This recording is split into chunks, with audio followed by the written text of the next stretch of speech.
Барлықтарыңызға сәлем. Бүгін біз осындай таяқшадағы кішкене торт кейк попс жасайтын боламыз.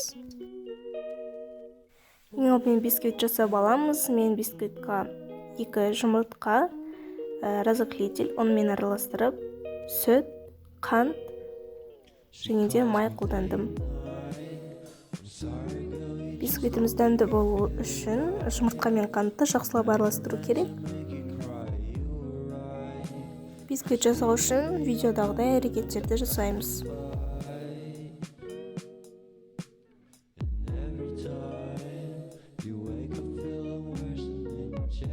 Онымен разотлительді араластырып, сұйық массамызға бірте-бірте қосамыз.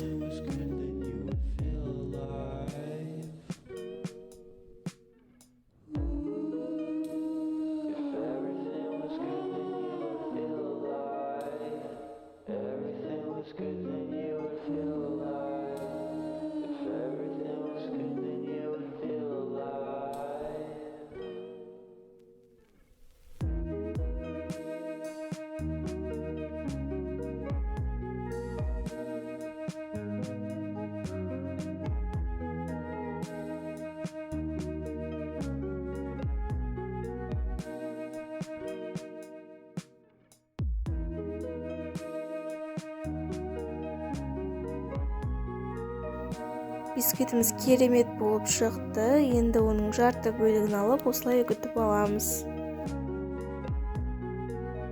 Үгітілген бисквитке кремімізді қосамыз. Менде сливочный крем.